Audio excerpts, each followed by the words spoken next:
그게 무슨 말씀이세요? 이제 몇 달만 더 내면 끝나는걸요? 아직 안 죽었을지도 몰라. 안녕하세요. 편안한 노후 구독자 여러분.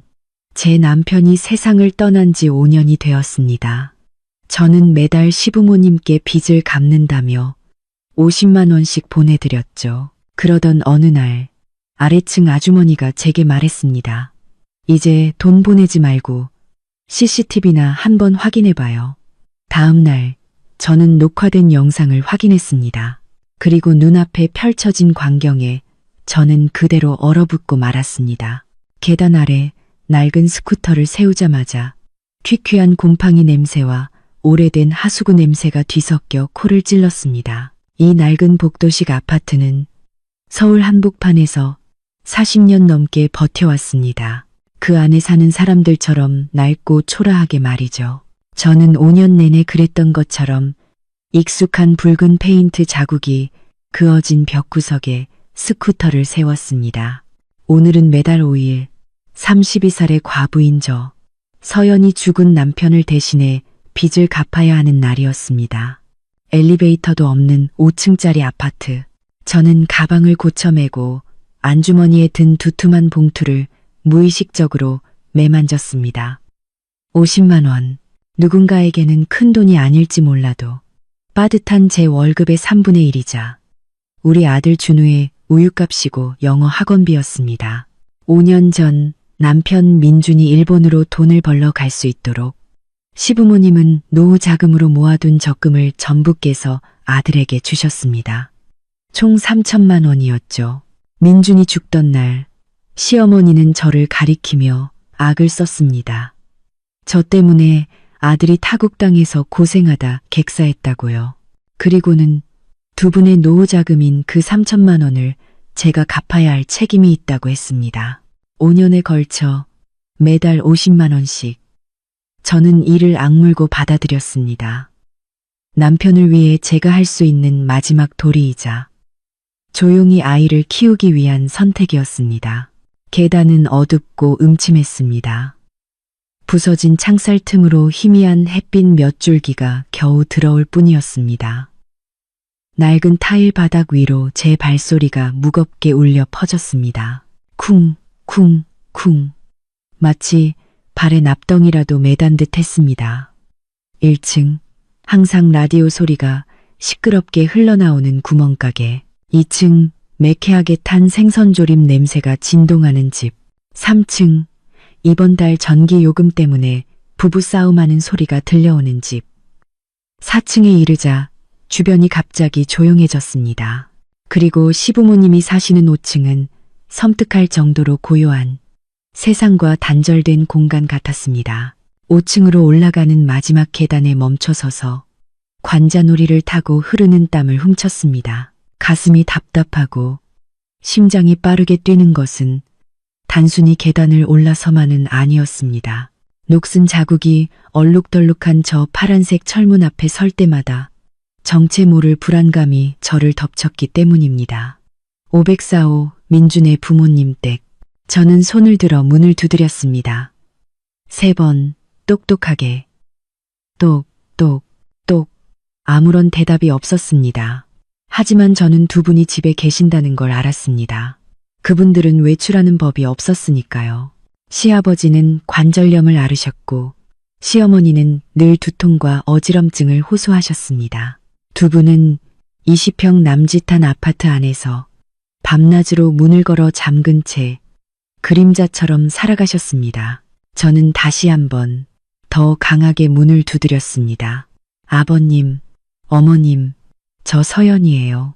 거의 1분이 지나서야 안에서 질질 끄는 슬리퍼 소리가 들려왔습니다.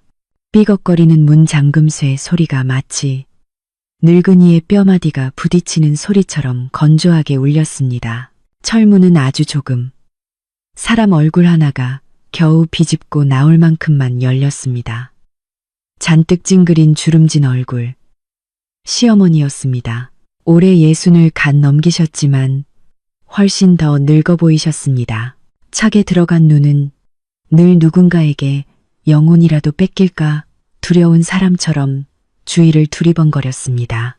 어머니는 문을 활짝 열지 않고 안전고리를 건 채 저와 집 안 사이에 차가운 벽을 만들었습니다. 왔냐? 아무런 감정 없는 목소리였습니다. 네, 어머님. 안녕하세요. 매달 돈 가져다 드리는 날이라서요. 저는 이미 굳어버린 얼굴 근육을 억지로 움직여 미소를 지었습니다. 저는 서둘러 가방을 열어 준비해둔 봉투를 꺼냈습니다. 두 손으로 좁은 문틈 사이로 봉투를 내밀었습니다. 이거 이번 달 원금 50만 원이에요. 두 분 약이라도 사 드시는데 보태세요. 시어머니는 앙상한 손을 뻗어 잽싸게 봉투를 낚아챘습니다. 세어보지도 쳐다보지도 않고 그대로 잠옷 주머니에 쑤셔 넣었습니다. 그 행동이 어찌나 능숙하고 단호한지 제가 며느리가 아니라 빚 독촉에 시달리다 돈을 갚으러 온 채무자가 된 기분이었습니다.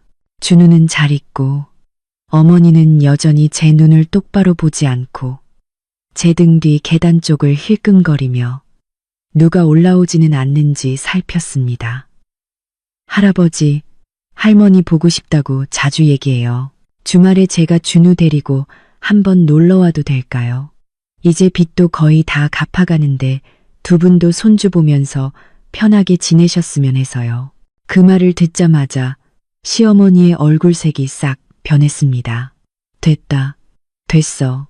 영감은 다리가 아프고 나는 머리가 아프다. 애 데려와서 시끄럽게 하면 우리가 어떻게 견디냐.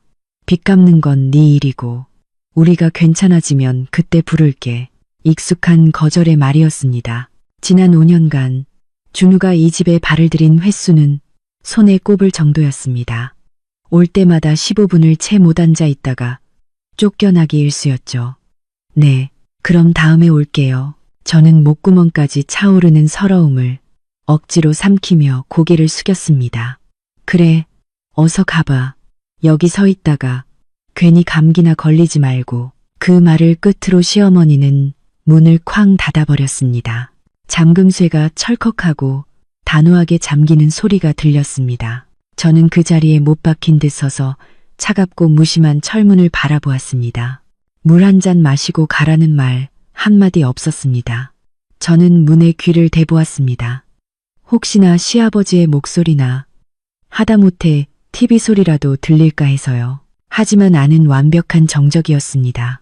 마치 그 집이 살아있는 모든 소리를 집어삼키는 거대한 무덤이라도 되는 듯 무서운 침묵만이 흘렀습니다. 계단 창문 틈으로 불어온 바람에 등골이 오싹했습니다. 저는 옷깃을 여미고 돌아서서 계단을 내려왔습니다. 가슴이 돌덩이처럼 무거웠습니다. 민준 씨, 당신이 떠나고 남긴 이 빚, 내가 거의 다 갚았어요. 그런데 왜 당신 부모님은 아직도 우리 모자에게 이렇게 차가운 걸까요? 그 질문은 어두운 계단 속 허공으로 흩어졌습니다. 그때 저는 알지 못했습니다. 제가 등을 돌리는 바로 그 순간 굳게 닫힌 창문 블라인드 틈으로 한 쌍의 눈이 저를 지켜보고 있었다는 것을. 노인의 것이라고는 할 수 없는 날카롭고 계산적인 눈빛이었습니다. 저는 숨막히는 지하 감옥에서 막 탈출한 사람처럼 아파트 마당으로 내려왔습니다. 해질녘의 노란 햇살이 낡은 플라타너스 나뭇잎 사이로 쏟아져 이끼 낀 보도블록 위에 얼룩덜룩한 그림자를 만들었습니다. 마당의 분위기는 5층의 적막함과는 완전히 달랐습니다. 아이들은 소리를 지르며 공을 찾고 아주머니들은 삼삼오오 모여 앉아 나무를 다듬으며 수다를 떨었습니다. 스쿠터 쪽으로 걸어가 시동을 걸려던 순간 주름졌지만 단단한 손이 갑자기 제 손목을 꽉 잡았습니다. 서연이 맞지? 저는 깜짝 놀라 돌아보았습니다. 4층 아주머니였습니다. 예전에 부녀회장을 하셨던 분인데 은퇴한 지금도 동네 일에 참견하기 좋아하는 분이셨습니다. 아주머니는 나무 아래 돌 의자에 앉아 부채질을 하며 저를 빤히 쳐다보고 있었습니다. 아, 안녕하세요. 아주머니, 바람 쐬러 나오셨어요? 제가 예의 바르게 인사했습니다. 아주머니는 제 인사에 대답하는 대신 제 손을 끌어 옆에 앉혔습니다. 누가 엿듣기라도 할까봐 주위를 한번 휙 둘러보더니 제 귀에 대고 비밀스러운 목소리로 속삭였습니다.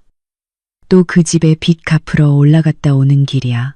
저는 집안의 사적인 이야기를 아주머니가 알고 있다는 사실에 놀랐지만 조용히 고개를 끄덕였습니다. 네, 오늘이 돈 드리는 날이라서요. 아주머니는 혀를 차며 고개를 저었습니다. 안타까움과 약간의 두려움이 섞인 표정이었습니다.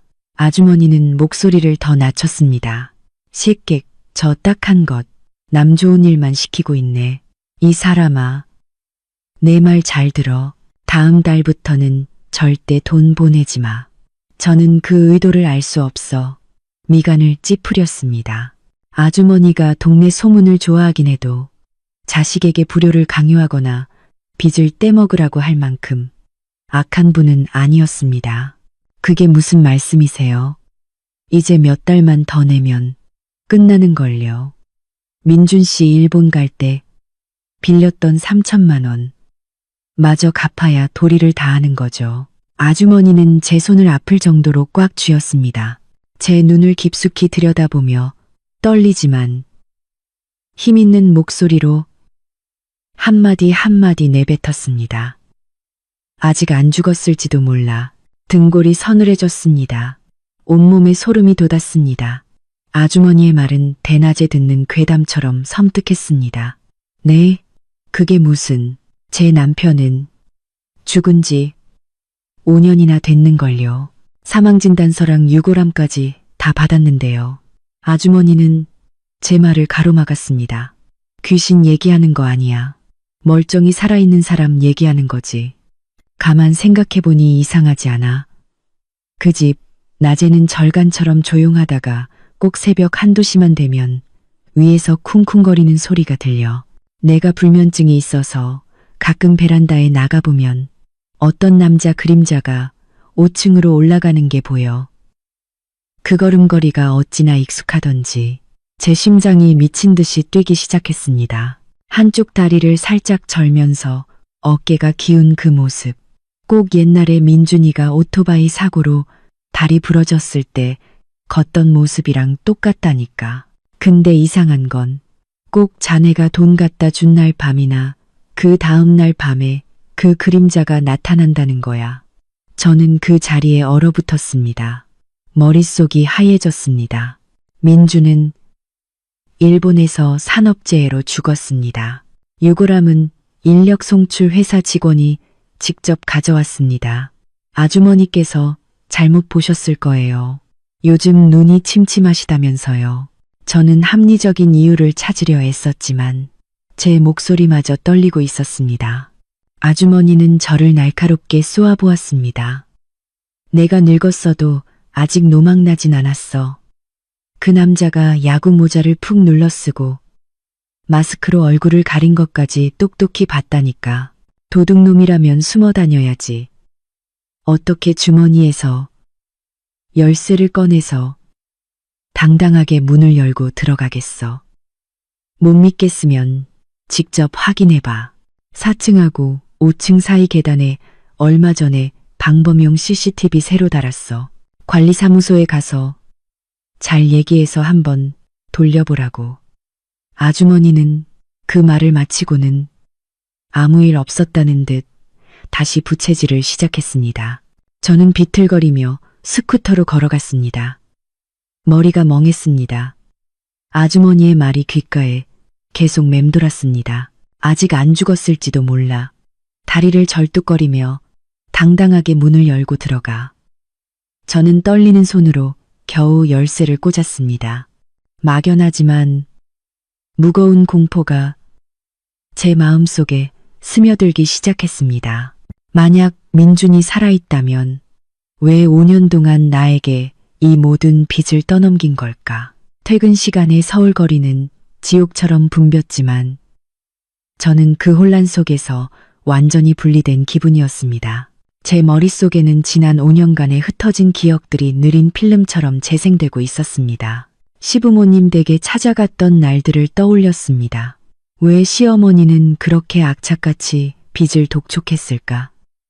3천만 원은 노후 자금이었으니 당장 쓸 돈은 아니었을 텐데 왜 매달 50만 원씩 단돈 1원도 어김없이 받아내려 했을까? 두 분의 연금을 합치면 거의 200만 원에 가까웠습니다. 그 돈이면 두 분이 생활하기에 충분하고도 남을 터였습니다. 그런데 왜 매달 50만 원의 현금이 더 필요했던 걸까? 돈을 모으기 위해서 아니면 누군가를 부양하기 위해서. 작년 여름 찜통더위에 시부모님께 오렌지 한 상자를 사다 드린 적이 있었습니다. 시어머니가 문을 열었을 때 집안의 커튼이 모두 굳게 쳐져 있는 것을 얼핏 보았습니다. 에어컨도 창문도 열지 않은 집에서 노인 두 분이 어떻게 버티고 계셨을까? 누군가의 존재를 숨기기 위해서가 아니라면 설명이 되지 않았습니다. 엄마, 준우 기다려요. 아들의 맑은 목소리가 저를 현실로 끌어당겼습니다. 어느새 준우의 초등학교 앞에 도착해 있었습니다. 땀범벅이 된 아들이 달려와 제 품에 안겼습니다. 저는 아들을 꽉 껴안았습니다. 가슴이 미어졌습니다. 준우의 아빠, 민준의 사망 소식을 들었을 때 저는 몇 번이나 기절했었습니다. 시어머니는 민준이 우리 가족의 인생을 바꿔보려고 돈 벌러 갔다가 죽은 것이니 아내인 제가 그 빚을 져야 한다고 했습니다. 저는 아들이 할머니, 할아버지와 연을 끊고 살게 하고 싶지 않아 그 모든 것을 감내하며 뼈 빠지게 일해 빚을 갚았습니다. 하지만 아주머니의 말이 사실이라면 그 생각에 핸들이 흔들렸습니다. 하마터면 마주오던 오토바이와 부딪힐 뻔했습니다. 엄마, 왜 그래요? 준우가 걱정스럽게 물었습니다. 아니야, 괜찮아. 엄마가 좀 피곤해서 그래. 집에 돌아와 저녁을 차려주고 아이를 씻긴 후 저는 책상 앞에 멍하니 앉아 있었습니다. 컴퓨터 화면은 밝았지만 아무것도 눈에 들어오지 않았습니다. 서랍을 열어 가계부를 꺼냈습니다. 시부모님 빚 3천만 원 상환이라고 쓴 글씨에 붉은 동그라미가 쳐져 있었습니다. 저는 58개월을 갚았고 이제 2달만 더 내면 끝이었습니다. 만약 민준이 살아있다면 이 돈은 빚이 아니라 사기였습니다. 저는 아주머니가 말했던 절뚝거리는 걸음걸이를 떠올렸습니다. 민준은 2018년에 오토바이 사고로 왼쪽 다리가 부러진 적이 있었습니다. 의심은 황산처럼 제 믿음을 서서히 잠식했습니다. 증거가 필요했습니다. 저는 핸드폰을 들어 연락처에서 태연이라는 이름을 찾았습니다. 태연은 제 외사촌 동생으로 컴퓨터를 아주 잘 다루는 청년이었습니다. 여보세요, 누나, 이 시간에 웬일이야? 태연의 목소리가 들려왔습니다. 태연아, 바쁘니? 누나가 부탁할 게 좀 있는데. 무슨 일인데? 혹시 우리 시부모님 사시는 아파트 관리 사무소 쪽에 아는 사람이 있어? 전화기 너머로 몇 초간 침묵이 흘렀습니다. 청운동에 있는 그 낡은 아파트 말이지. 내 친구가 거기 동네 자율방범대원인데 근데 CCTV는 왜? 뭐 훔쳐갔어? 지갑을 잃어버렸는데 계단에서 떨어뜨린 것 같아서. 혹시 4층이랑 5층 사이 계단 CCTV 최근 3개월치 영상 좀 구해줄 수 있을까? 알았어. 내일 물어보고 연락 줄게. 꼭 좀 부탁할게, 태연아. 정말 중요한 일이야. 저는 전화를 끊었습니다. 손바닥이 땀으로 축축했습니다. 화살은 이미 시위를 떠났습니다. 저는 진실을 찾기 위한 여정을 시작했습니다. 다음 날 오후, 저는 태연과 약속을 잡고 골목 안 작은 카페에서 만났습니다. 태연은 약속 시간에 맞춰 와서는 가방에서 노트북을 꺼냈습니다. 누나, 무슨 일인데? 그렇게 심각해. 얼굴이 반쪽이 됐네. 태연이 걱정스럽게 저를 바라봤습니다. 저는 억지 미소를 지었습니다. 그래, 부탁한 건 어떻게 됐어? 태연이 고개를 끄덕였습니다. 운 좋게도 거긴 클라우드에 영상을 저장하더라고. 근데 지갑을 언제 잃어버렸다고? 매달 5일이나 6일 새벽 1시에서 3시 사이로 돌려봐줘. 태연은 조용히 키보드를 두드렸습니다. 찾았다. 지난달 6일이야. 이것 봐. 태연이 노트북 화면을 제 쪽으로 돌렸습니다. 화면에는 거친 흑백 영상이 보였습니다. 4층 계단에서 5층을 비추는 각도였습니다. 복도는 텅 비어 있었습니다. 화면에 표시된 시간은 새벽 1시 45분 20초. 그때 계단 아래에서 검은 그림자가 나타났습니다. 심장이 멎는 것 같았습니다. 남자는 헐렁한 바람막이를 입고 야구 모자를 푹 눌러서 얼굴의 반 이상을 가렸습니다. 마스크까지 착용하고 있었습니다. 잠깐, 이 부분 좀 느리게 재생해봐. 제 목소리가 갈라졌습니다. 태연이 스페이스바를 누르자 남자의 움직임이 느려졌습니다. 그는 한 걸음 계단을 올랐습니다. 오른발을 먼저 딛고 왼쪽 다리를 살짝 끌듯이 따라왔습니다. 왼쪽으로 체중이 실릴 때마다 왼쪽 어깨가 미세하게 기울었습니다. 그 걸음걸이, 저는 터져 나오려는 울음을 막기 위해 입을 틀어막았습니다. 틀림없었습니다. 민준이었습니다. 저는 화면을 뚫어져라 쳐다보았습니다. 남자는 504호 문 앞에 멈춰 섰습니다. 그는 문을 두드리지 않았습니다.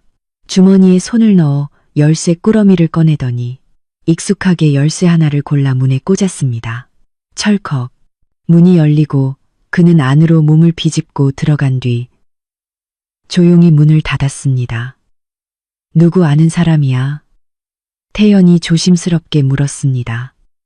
그 전 달 것도 틀어봐. 태연은 서둘러 파일을 찾았습니다. 그 전 달 6일, 같은 시간, 같은 남자, 같은 은밀한 모습, 같은 능숙한 행동. 저는 최근 3개월치 영상을 연달아 보았습니다. 규칙은 변하지 않았습니다. 제가 돈을 갖다 준 날 밤, 그는 어김없이 나타났습니다. 속이 메스꺼웠습니다. 나는 지난 5년간 누구에게 빚을 갚은 걸까? 바로 저기 버젓이 살아있는 저 남자에게 돈을 바치고 있었던 겁니다. 아내와 자식이 가짜 빚 때문에 고통받는 것을 뻔히 지켜본 저 남자에게. 태연아, 이 영상들 전부 USB에 복사해줘. 그리고 이 일은 누구에게도 말하면 안 돼. 태연은 제 심각한 표정을 보고 고개를 끄덕였습니다. 알았어, 누나. 저는 USB를 손안에 꽉 쥐었습니다. 하늘이 무너지는 것보다 더 큰 충격이었습니다. 저는 자리에서 일어나 카페를 뛰쳐나왔습니다. 민주는 살아 있었습니다. 그리고 그와 그의 부모는 저를 착취하기 위해 이 끔찍한 사기극을 벌인 것이었습니다. 집에 돌아와 방문을 걸어 잠그고 바닥에 주저앉았습니다. 제 노트북에서는 그 영상이 반복 재생되고 있었습니다. 그가 입고 있던 바람막이를 기억해냈습니다. 민준이 일본에 가기 전 제가 사준 초록색 이중 바람막이였습니다. 민준은 죽지 않았습니다. 왜 죽은 척해야만 했을까? 왜 빚이라는 핑계로 내 돈을 뜯어냈을까? 저는 비보를 접했던 그날을 떠올렸습니다. 시부모님은 비통하게 울부짖었지만 장례식이 끝나자마자 빚 이야기를 꺼냈습니다. 얘야, 민준이가 우리 집안 일으켜보겠다고 간 거란다. 이제 걔도 죽고 우린 늙어서 돈도 못 버는데 걔한테 들어간 3천만 원은 고스란히 빚이 됐구나. 네가 어떻게 좀 해봐야 하지 않겠니? 그들은 제 동정심과 책임감을 파고들었습니다. 제가 시부모님을 결코 외면하지 못할 거라는 걸 알고 있었던 겁니다. 그렇게 그들은 5년 동안 저를 움직이는 ATM 기계로 만들었습니다. 고통은 점차 분노로 변했습니다. 이자와 선물값까지 합치면 거의 4천만 원에 가까운 돈이었습니다. 그건 제 피와 땀이었습니다. 저는 죽은 남편의 혼령과 늙은 공범 2명을 부양하기 위해 한 푼 두 푼 악착같이 모았던 겁니다. 저는 제사상 위에 놓인 여전히 온화하게 미소 짓고 있는 민준의 영정사진을 노려보았습니다. 박살 내고 싶었지만 참았습니다. 지금 분노를 터뜨려봤자 아무것도 해결되지 않았습니다. 침착해야 했습니다. 그들보다 더 영리해져야 했습니다. 당신, 죽은 사람 연기 참 잘하더라. 민준 씨. 그럼 이제 내가 순진한 아내 역할을 좀 더 해볼게. 하지만 이번 연극의 감독은 나야. 저는 서랍을 열고 수첩을 꺼냈습니다. 계획을 세우기 시작했습니다. 첫째, 영상 속 남자의 신원 확실히 하기. 둘째, 민준과 시댁의 실제 재정 상황 파악하기. 셋째, 민준의 은신처 찾아내기. 내일부터 사냥을 시작할 겁니다. 죽은 줄 알았던 바로 내 남편을 사냥하는 겁니다. 다음 날 아침, 저는 평소처럼 일찍 일어났습니다. 준우의 아침밥을 차리고 교복을 다려주었습니다. 아이를 학교에 데려다 주고는 곧장 회사로 향했습니다. 저는 포스트잇의 숫자를 다시 계산하기 시작했습니다. 원금 3천만 원, 매달 50만 원씩 60개월, 명절이나 기념일마다 드린 용돈과 약값을 더하면 지난 5년간 시댁에 들어간 돈은 좋게 4천만 원은 될 것이었습니다. 4천만 원, 그 돈이면 우리 모자의 인생이 달라질 수 있었습니다. 그런데 저는 그 모든 돈을 5층의 밑빠진 독에 쏟아붓고 있었습니다. 저는 태연에게 문자를 보냈습니다. 시아버지 통장에 이상한 거래 내역 없는지 확인해 줄 수 있어. 내가 보낸 돈이 노후 자금이나 빚 갚는데 쓰인 것 같지가 않아. 태연은 이건 은행 보안 문제라 좀 어렵긴 한데 우회하는 방법이 있어. 좀 기다려봐. 누나라고 답했습니다. 저는 핸드폰을 덮었습니다. 더 가까이 접근해야 했습니다. 문득 한 가지 생각이 스쳤습니다. 그가 내가 낸 돈을 가지러 집에 온다면 그 돈은 어딘가로 옮겨지거나 그가 생활비로 쓰고 있을 터였습니다. 그날 오후 저는 일부러 평소보다 일찍 퇴근해 시댁 아파트 근처를 맴돌았습니다. 스쿠터를 세우고 돌 의자에 앉아 쉬는 척했습니다. 어머, 서연 씨 아니에요? 낭낭한 목소리가 들려왔습니다. 4층에 사는 화영 씨였습니다. 네, 언니. 안녕하세요. 어르신들 잘 계신가? 궁금해서 잠깐 들렀어요. 화영 씨가 제 옆에 앉았습니다. 아이고, 참 효부야. 죽은 남편 빚을 이렇게 갚는 사람이 세상에 어디 있어. 근데 말이야. 요새 윗집 어르신들 별일 없으셔. 왜 밤마다 그렇게 쿵쾅거리는지 몰라. 쿵쾅거리다니요. 밤늦게 되면 천장에서 쿵쿵거리는 발소리가 들린다니까. 꼭 젊은 남자 발소리처럼 무겁게. 그리고 가끔 새벽 2, 3시에 물 내리는 소리도 들리고 심장이 빠르게 뛰었습니다. 아버님이 다리가 아프셔서 좀 세게 걸으시나 봐요. 제가 둘러댔습니다. 화영 씨는 입을 삐죽였습니다. 다리 아픈 소리 안에 더 이상한 것도 있어. 평소에 그분들 엄청 짜잖아.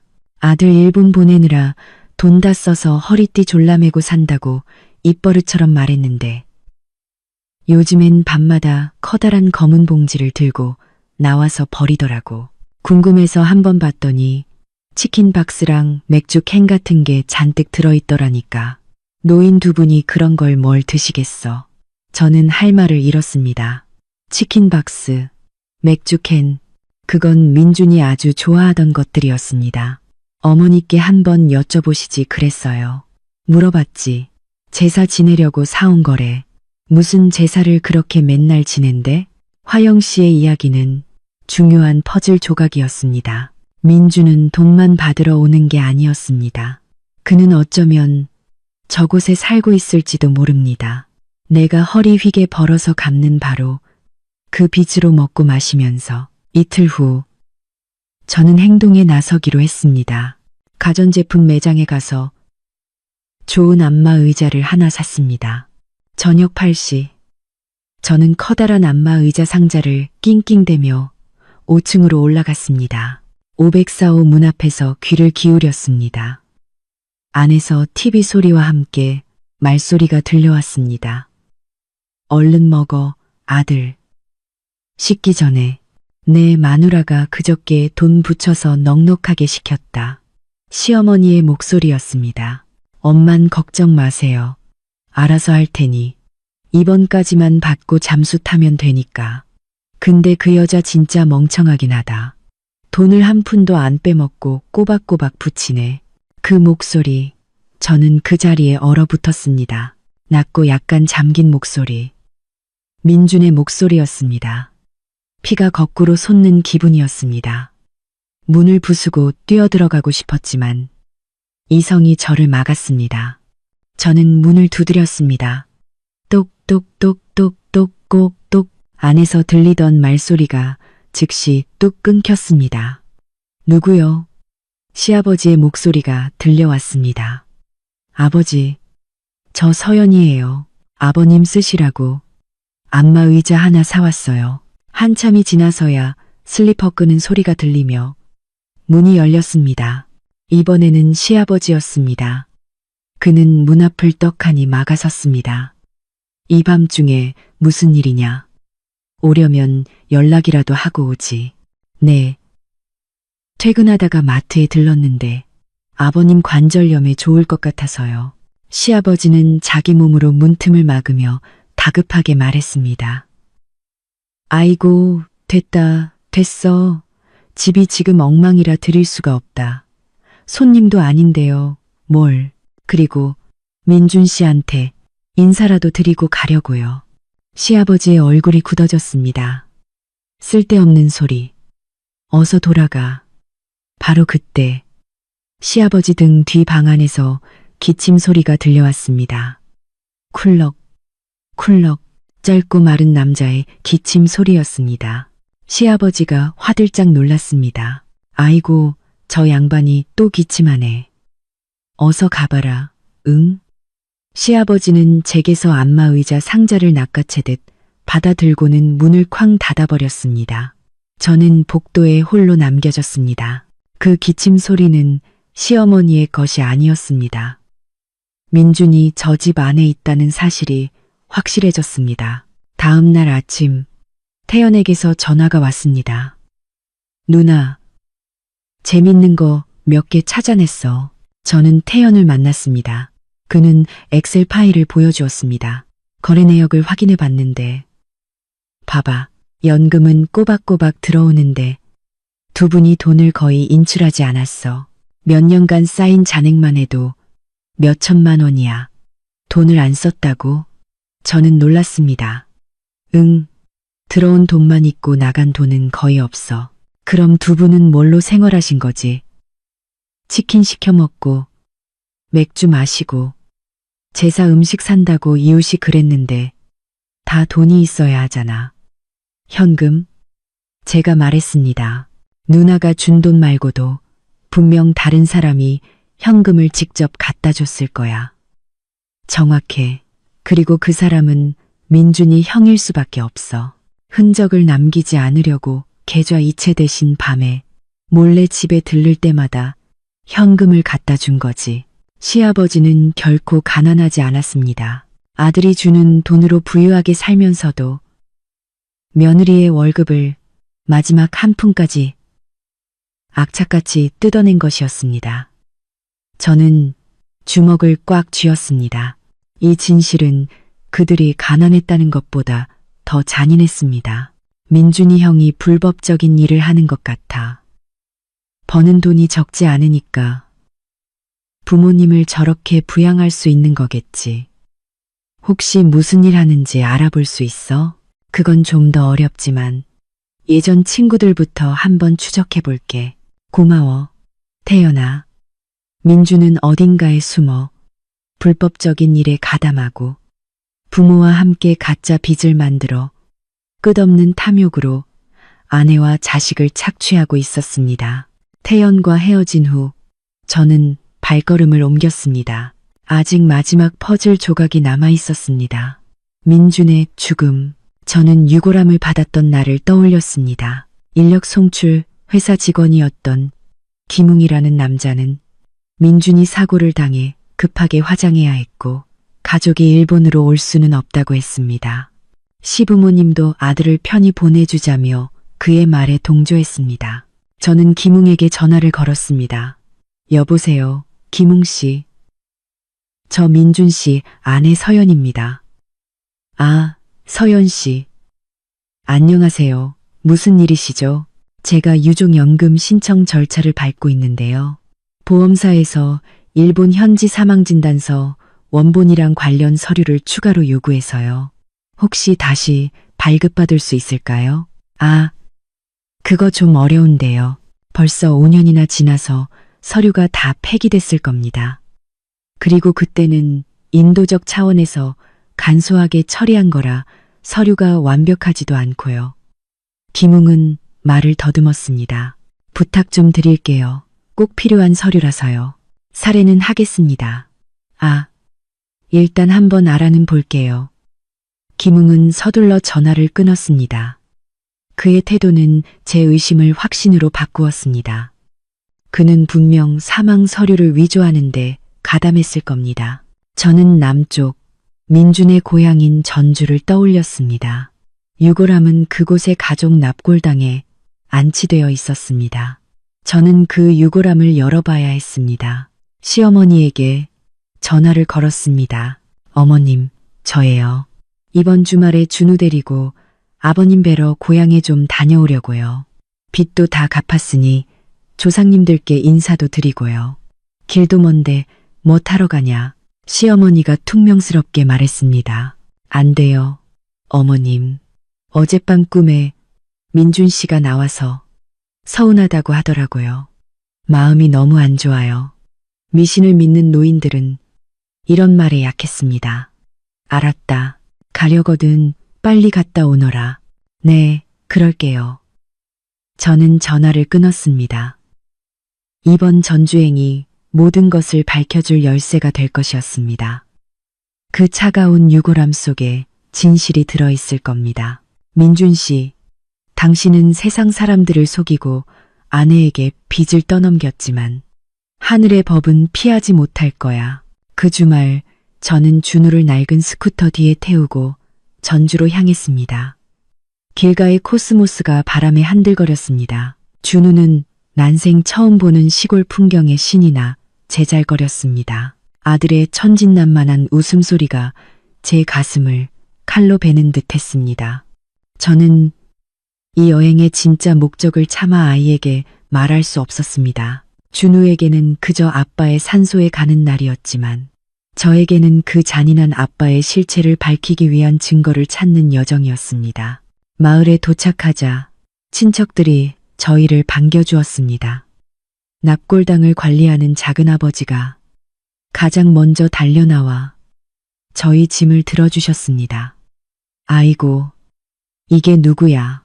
우리 서연이 아니냐? 준우는 이렇게 컸네. 아빠를 아주 쏙 빼닮았어. 작은어머니의 무심한 한마디에 지금 어디선가 숨어 지내며 5년간 과자 한 봉지, 안부 전화 한 통 없었던 바로 그 남자를 닮았다는 말이었습니다. 저는 애써 미소를 지으며 어른들께 인사했습니다. 저는 제사상에 음식을 올리고 향을 피웠습니다. 매캐한 향 연기에 눈이 따가웠습니다. 조상님들께 고합니다. 오늘 며느리 서연이가 장손 준우를 데리고 인사 올립니다. 그리고 남편 산소에 들러 부모님께 진 빚을 모두 갚았다고 고하려고 합니다. 저는 모두가 들을 수 있도록 또박또박 말했습니다. 작은아버지가 고개를 끄덕였습니다. 그래, 참 기특하구나. 민준이 녀석도 저 세상에서 기뻐할 게다. 일단 밥부터 먹고 오후에 시원해지면 가거라. 아니에요, 작은아버지. 바로 다녀올게요. 내일 준우 학교도 가야 해서 일찍 서울로 올라가야 해요. 저는 정중히 거절했습니다.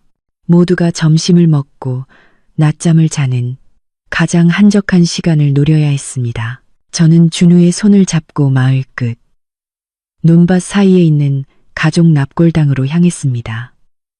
아직 뜨거운 햇살이 내리쬐었지만 덥게 느껴지지 않았습니다. 제 가방 안에는 과일과 돈 외에 작은 망치와 정, 그리고 완전히 충전된 위장 카메라가 들어있었습니다. 납골당은 소나무 수발에 조용히 자리 잡고 있었습니다. 민준의 유골함은 세 번째 줄에 안치되어 있었고 그 앞에는 환하게 웃고 있는 그의 사진이 붙어 있었습니다. 저는 재물을 차리고 준우는 제 옆에서 서툴게 향을 피웠습니다. 아빠, 준우가 왔어요. 저 공부 잘하게 지켜주세요. 아이의 낭낭한 목소리가 고요한 공간에 울려 퍼졌습니다. 저는 눈물이 터져 나오려는 것을 간신히 참았습니다.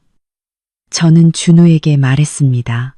준우야, 저기 가서 잠자리 좀 잡고 놀고 있을래? 엄마는 아빠랑 할 얘기가 좀 있어서. 네. 준우는 씩씩하게 대답하고는 근처 잔디밭으로 달려갔습니다. 이제 저 혼자 남았습니다.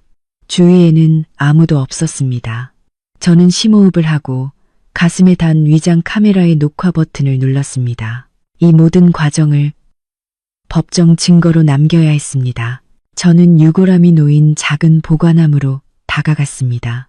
보관함 열쇠는 작은 아버지가 하나, 그리고 시어머니가 제게 비상용으로 하나 주셨습니다. 언제든 아들이 보고 싶으면 와서 닦아주라면서요.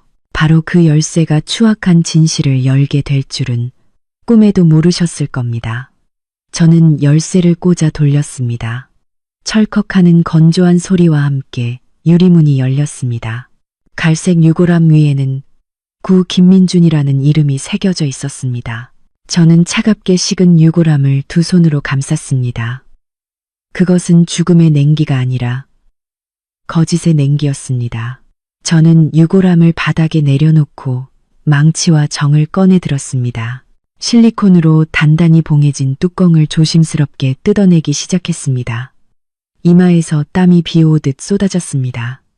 쩍 소리와 함께 한쪽이 떨어져 나갔습니다. 15분간의 사투 끝에 마침내 뚜껑이 덜컹거렸습니다. 저는 온 힘을 다해 뚜껑을 들어 올렸습니다. 그리고 유골함 안을 들여다보았습니다. 텅 비어 있었습니다. 아니, 완전히 비어 있지는 않았습니다. 바닥에는 얇은 먼지층과 함께 아이 주먹만 한 공사장 자갈 몇 개가 들어 있었습니다. 유골도, 뼈 조각도, 화장된 인간의 흔적은 그 어디에도 없었습니다. 다리에 힘이 풀려 그 자리에 주저앉았습니다.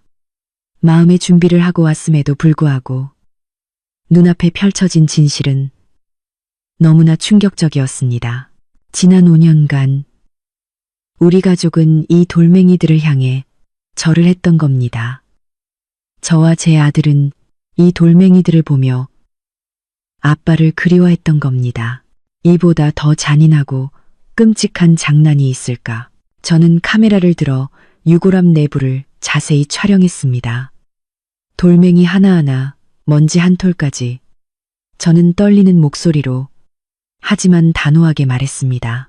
2024년 5월 15일 저 김서연은 남편 김민준의 유골함을 개봉했습니다. 안에는 유골 대신 공사장 자갈만 들어있었습니다. 이것은 남편의 죽음이 조작되었음을 증명하는 증거입니다. 촬영을 마친 뒤 저는 조심스럽게 돌멩이들을 다시 넣고 가져온 강력 접착제로 뚜껑을 원래대로 붙였습니다. 그리고 유골함을 제자리에 돌려놓고 유리문을 잠갔습니다.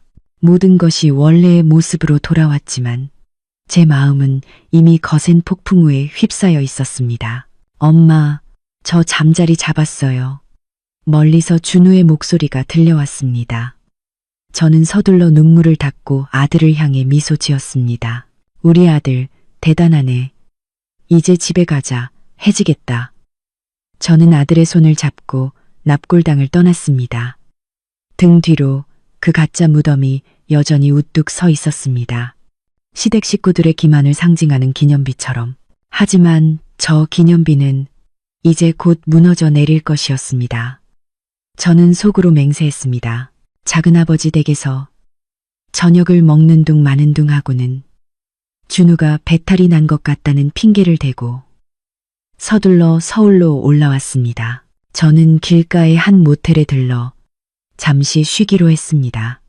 방금 찍은 영상을 확인하고 다음 계획을 세울 조용한 공간이 필요했습니다.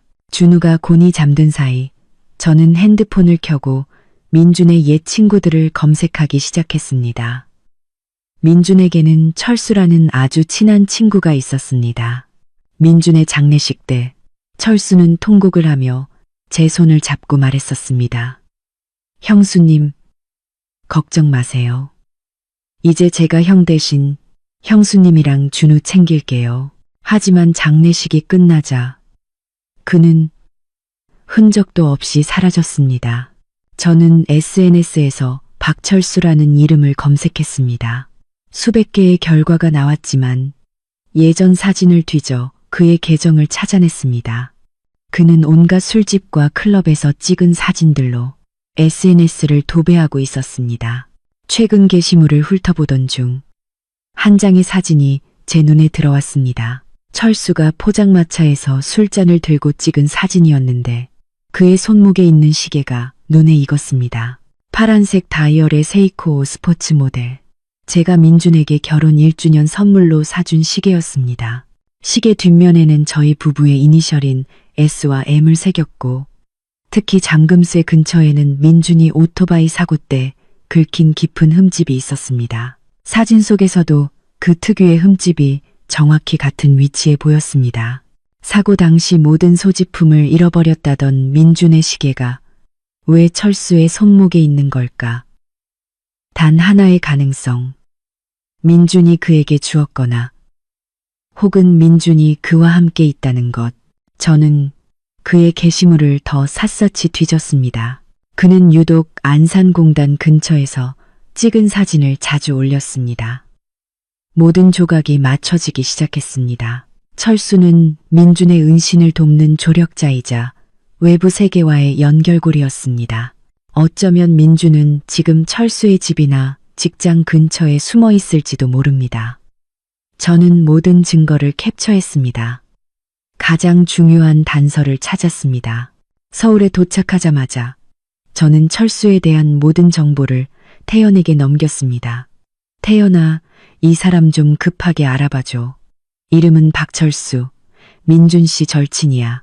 이 사람이 민준 씨를 숨겨주고 있는 것 같아. 태연은 곧바로 사이버 수사에 착수했습니다. 이틀 뒤 태연은 저를 다시 카페로 불러냈습니다. 누나, 이 박철수라는 사람 보통 놈이 아니야. 안산공단 근처에서 작은 기계 공장을 운영하는데 사실 거긴 불법 사채업이랑 도박장을 가리기 위한 위장막이야. 어쩐지 돈 씀씀이가 해프더라니. 내가 좀 불법적인 방법을 쓰긴 했는데 휴대폰 위치 추적을 해봤어. 낮에는 공장에 있다가 밤에는 술을 마시러 다니는데 이상한 점이 있어. 밤 11시쯤 되면 꼭 공단 깊숙한 곳에 있는 폐창고로 가더라고. 거기서 1시간쯤 있다가 자기 원룸으로 돌아가. 폐창고, 거기에 민준 씨가 있는 걸까? 가능성이 아주 높아. 그 지역은 인적이 드물어서 숨어 지내기 딱 좋거든. 게다가 그 근처 교통 CCTV를 확인해 보니까 철수가 그 방향으로 갈 때마다 음식이나 생필품이 담긴 봉지를 싣고 가더라고. 그 사람이구나. 민준 씨는 그 창고에 있어. 저는 주먹을 꽉 쥐었습니다. 태연아, 누나 한 번만 더 도와줄 수 있어. 나 거기 가봐야겠어. 직접 잡아야겠어. 태연이 걱정스럽게 말했습니다. 위험해, 누나. 걔네 조폭이랑 연관된 놈들이야. 우리가 경찰에 신고하자. 저는 고개를 저었습니다. 아직은 안 돼. 민준 씨가 살아있다는 확실한 증거가 없으면 경찰도 함부로 움직이지 못해. 만약 놓치기라도 하면 모든 게 수포로 돌아가. 그 사람이 직접 모든 걸 자백하는 녹음이나 영상이 필요해. 그게 있어야 법정에 세울 수 있어. 태연은 잠시 고민하더니 한숨을 쉬었습니다. 알았어. 그럼 내가 같이 갈게. 내가 가진 장비도 있고 호신술도 좀 할 줄 아니까. 대신 내 말에 무조건 따라야 해. 절대 혼자 행동하면 안 돼. 약속할게. 고마워, 태연아. 우리는 야간 습격 계획을 세웠습니다. 철수가 늘 그랬듯 보급품을 가지고 창고로 가는 바로 내일 밤이 최적의 시간이었습니다. 저는 집에 돌아와 벽에 걸린 결혼사진을 보았습니다. 사진 속 민준의 미소는 이제 역겹고 가증스러워 보였습니다. 꽁꽁 잘도 숨었네. 민준 씨. 하지만 영원한 비밀은 없다는 걸 잊었나 봐. 내일 밤 내가 당신의 그 가면을 벗겨줄게. 저는 준우를 끌어안고 이마에 입을 맞췄습니다. 우리 아들, 엄마가 곧 억울함 다 풀어줄게. 우리 이제 더 이상 그 배신자를 위해 고생하지 않아도 돼. 마지막 전쟁이 곧 시작될 것이었고 저는 모든 준비를 마쳤습니다. 다음 날 저녁 저는 준우를 외갓집에 맡겼습니다. 엄마에게는 회사에 급한 일이 생겨 밤샘 야근을 해야 한다고 거짓말을 했습니다. 밤 10시 태연이 낡은 차를 몰고 저를 데리러 왔습니다. 이거 가져가. 태연이 저에게 작은 펜 모양의 물건을 건넸습니다. 잡음 제거 기능이 탁월한 녹음 펜이야. 그리고 이건 GPS 추적기. 무슨 일 생기면 내가 바로 찾을 수 있게 주머니에 넣어둬.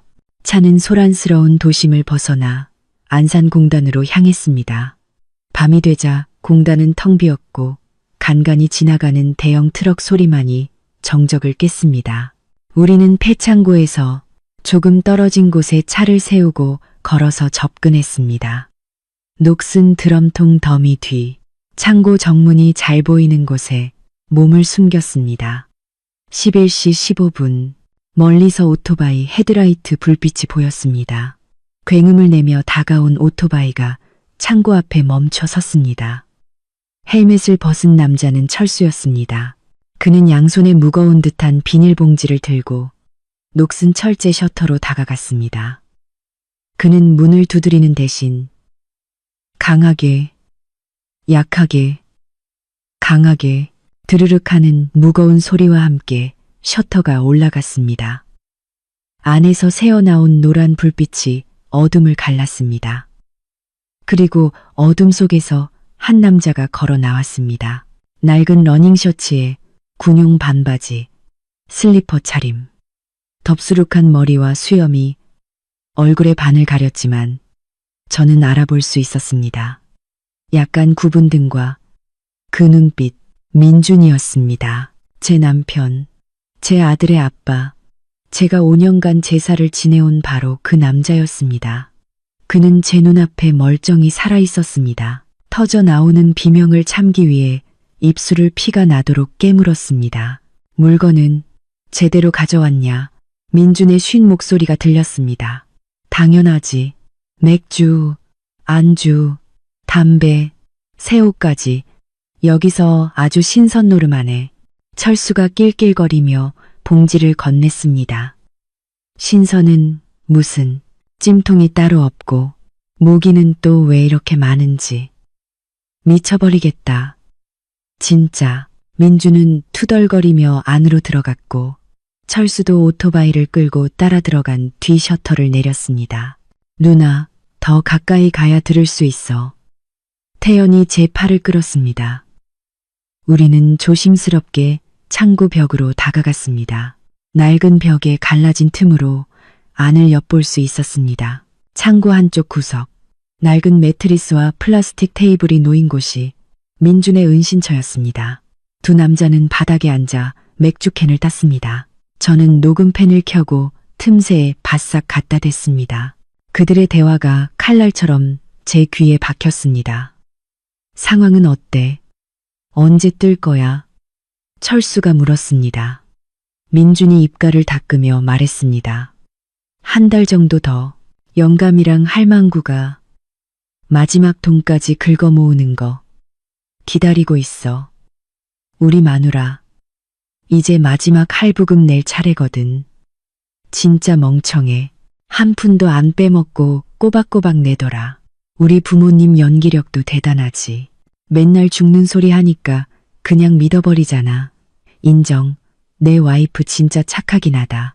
근데 너도 참 독하다. 그렇게 속여먹고 벌 받을까봐 무섭지도 않냐? 철수가 비웃었습니다. 독하긴 뭐가 독해. 내가 일본 간 것도 다 그 집 먹여 살리려고 간 거였어.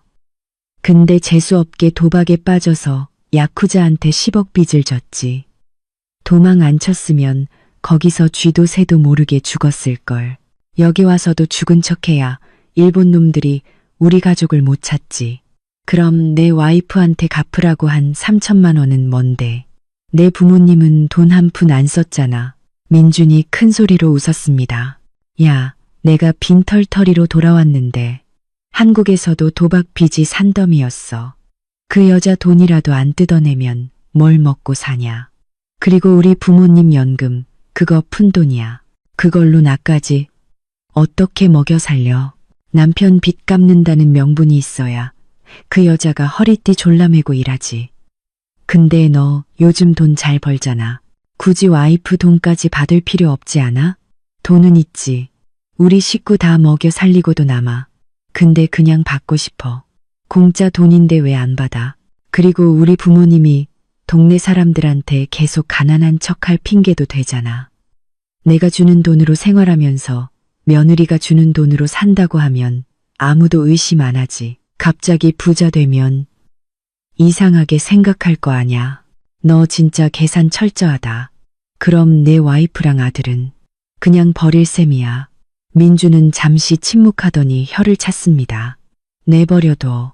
아직 젊고 예쁘니까 좋은 남자 만나서 새 출발하겠지. 내가 돈이라도 뜯어내야 걔가 정신없이 일하느라 나에 대해 의심할 틈도 없을 거 아니야. 안 그래도 며칠 전에 갑자기 안마의자 사들고 들이닥쳐서 시겁했네. 걔가 뭔가 냄새를 맡은 것 같아. 빨리 정리하고 캄보디아로 튀어야지. 진짜 너 같은 쓰레기는 처음 본다. 민준아. 철수가 욕을 했지만 농담조였습니다. 마셔. 마셔. 말 많으면 다쳐. 내 인생 내가 안 챙기면 누가 챙겨주냐. 저는 녹음펜을 껐습니다. 더 이상 들을 필요도 없었습니다. 제 마음속에서 민준이라는 남자는 완전히 죽었습니다. 저 안에 있는 것은 인간의 탈을 쓴 괴물일 뿐이었습니다. 우리는 조용히 그곳을 빠져나왔습니다. 누나, 괜찮아? 태연이 걱정스럽게 물었습니다. 괜찮아. 그 어느 때보다 더 괜찮아. 저는 눈물을 닦으며 단호하게 말했습니다. 이제 돌아가자. 내일이 저것들의 마지막 날이 될 거야. 다음 날 아침, 저는 태연과 함께 아는 변호사를 찾아갔습니다. 저는 변호사의 책상 위에 제가 모은 모든 증거를 올려놓았습니다. 녹음 파일, 텅 빈 유골함 영상, CCTV 영상, 은행 거래 내역까지. 변호사는 녹음 파일을 듣고 분노에 찬 얼굴로 말했습니다. 이건 단순한 사기죄를 넘어선 중범죄입니다. 공문서 위조, 범인 은닉까지 포함됩니다. 피해액이 4천만 원에 달하고 가족관계를 이용한 죄질이 매우 나빠 민준 씨와 부모님 모두 실형을 피하기 어려울 겁니다. 소송할 거예요. 저들을 죗값을 치르게 하고 제 피 같은 돈을 모두 돌려받고 싶어요. 변호사는 즉시 경찰에 연락했습니다. 명백한 증거 덕분에 수사는 신속하게 진행되었습니다. 바로 그날 밤 체포 작전이 시작되었습니다. 경찰은 세 팀으로 나뉘어 민준이 있는 폐창고, 시부모님의 아파트, 그리고 철수의 원룸을 동시에 덮쳤습니다. 저는 경찰서에서 그들이 체포되기를 기다렸습니다. 새벽 2시 형사팀장의 전화벨이 울렸습니다. 피의자 김민준, 현장에서 검거, 연행 중입니다. 공범 박철수, 검거 완료. 두 노인, 연행 중입니다. 저는 안도의 한숨을 내쉬며 의자에 몸을 기댔습니다. 길고 길었던 5년간의 악몽이 끝나는 순간이었습니다. 다음 날 아침, 저는 취조실의 일방향 유리를 통해 민준을 보았습니다. 그는 수갑을 찬 채 고개를 숙이고 있었습니다. 어젯밤의 오만함은 온데간데 없고 두려움에 떠는 초라한 모습이었습니다. 형사가 녹음 파일과 증거들을 내밀자 민준은 완전히 무너져 모든 죄를 자백했습니다. 시부모님은 옆방에서 눈물을 흘리며 아들을 위하다 보니 어쩔 수 없었다고 변명했지만 법은 그들의 파렴치한 범죄를 용서하지 않았습니다. 이 사건은 언론에 대서 특필되었습니다. 죽은 남편의 귀환이라는 자극적인 제목으로요. 모든 사람이 저희 시댁 식구들의 비인간적인 행위에 분노했고 저와 준우의 처지를 안타까워했습니다. 3개월 뒤 열린 재판에서 민주는 사기 및 공문서 위조 혐의로 징역 12년을 선고받았습니다. 시부모님은 고령인 점이 참작되어 집행유예를 선고받았지만 제가 뜯긴 돈 전액을 배상해야 했습니다. 선고가 내려지던 날, 저는 법정을 나와 파란 하늘을 올려다 보았습니다. 눈부신 햇살이 지난 5년간 제 마음을 짓누르던 어둠을 몰아내는 것 같았습니다. 저는 제 명예와 재산, 그리고 무엇보다 제 영혼의 자유를 되찾았습니다. 저는 낡은 빌라를 팔고 배상금과 모아둔 돈을 합쳐 잡지만 햇살이 잘 드는 아파트를 샀습니다. 어느 주말 오후, 저는 학교를 마친 준우를 데리러 갔습니다. 엄마, 오늘 나 수학 100점 맞았어요. 준우가 눈을 반짝이며 자랑했습니다. 우리 아들, 정말 잘했네. 오늘 엄마가 치킨 쏠게. 와, 신난다. 우리는 가로수길을 따라 손을 잡고 걸었습니다. 시원한 바람에 실려온 아카시아 향기가 달콤했습니다. 저는 아들을 보며 행복하게 미소 지었습니다. 고통스러운 과거는 이제 교도소의 두꺼운 철문 뒤로 사라졌습니다. 제 앞에는, 그리고 준우 앞에는 새롭고 평화로운 미래가 펼쳐져 있었습니다. 저는 이 모든 시련에 감사했습니다. 시련을 통해 제가 얼마나 강한 사람인지 깨닫게 되었으니까요. 그리고 진정한 행복은 맹목적인 희생이 아니라 사랑하는 것을 지키기 위해 싸울 줄 아는 용기에서 온다는 것도요.